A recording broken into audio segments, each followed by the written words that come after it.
sobre la nueva ortografía de la lengua Tagala, New Orthography of the Tagalog Language.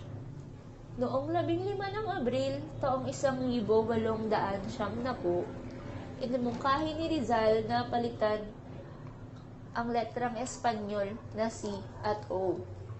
Inimungkahi niya na palitan ito ng letrang K at W. Sa Brussels ay nalaman ni Rizal ang balita galing kay Juan Luna at Valentin Ventura na ang mga Pilipino sa Espanya ay sinisira ang pangalan ng ating nasyon dahil sa pagsusugal ng sobra. At pinuna ito ni Rizal. Nagalit ang mga Pilipino sa Madrid kay Rizal at dahil dito, tinawag nila si Rizal na Papa imbes na Pepe. Nakatanggap ng liham si Rizal galing sa kanyang pamilya at siya ay nag-alala sa mga ito. Ang Calamba Agrarian Trouble ay lumala. Ang tagapangasiwa ng mga Dominikano, Hacienda, ay patuloy na tinataasan ang mga upa sa mga lupa. At ang panahong iyon ay hindi na binayaran ng ama ni Rizal ang upa dahil na rin sa hindi makatawagang presyo nito. Pinaalis ng mga Dominikano ang pamilya ni Rizal sa kanilang lupain sa Calamba. Tinakot pa sila Pasiano at ang bayaw ni Rizal na si Antonio Lopez, asawa ni Narcisa, Silvestre Ubalde, asawa ni Olimpia, ay ipinadala naman sa Mindoro. At ang isa pa niyang bayaw na si Manuel Hidalgo, asawa ni Saturnina, ay bigla na lamang nawala sa pangalawang pagkakataon sa Bohol.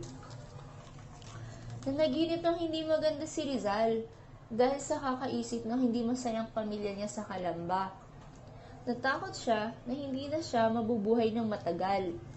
Hindi naman siya takot na matay. Gusto niya lang matapos ang kanyang pangalawang nobela bago siya sumapit sa kanyang huling hantungan. Nagplano si Rizal na umuwi na sa kanilang bayan. Ngunit, hindi siya mananatili sa Brussels na magsusulat lang ng libro habang ang kanyang pamilya, kamag-anak at kaibigan ay pinapahirapan na lang. Lahat ng kanyang mga kaibigan, kasama na si Blumentritt, Jose Basa at Ponce ay tutol sa pagbabalik ni Rizal sa Pilipinas. Binigyan nila ng babala si Rizal.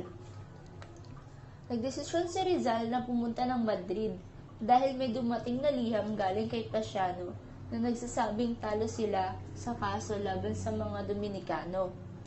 Napelanit ito sa Korte Suprema ng Espanya, ngunit kailangan nila ng abogado na magdadala nito sa Madrid, kaya napagdesisyonan ni Rizal na pumunta ng Madrid. To my muse, 1890. Sa panahon ng kanyang kalungkutan at pag-alala sa kanyang pamilya, sumulat siya ng tula. Ang tulang ito ay kulang sa ganda, di katulad ng bulaklak sa Heidelberg at hindi gaanong kapulido katulad sa aking mga kabata. Taginit noon sa Belgium at mayroong selebrasyon na ang tema ay karnibal. At ang kanilang romansa ni Petit Suzanne Jacobi,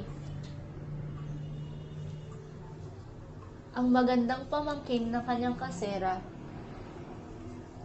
ay nagtuloy.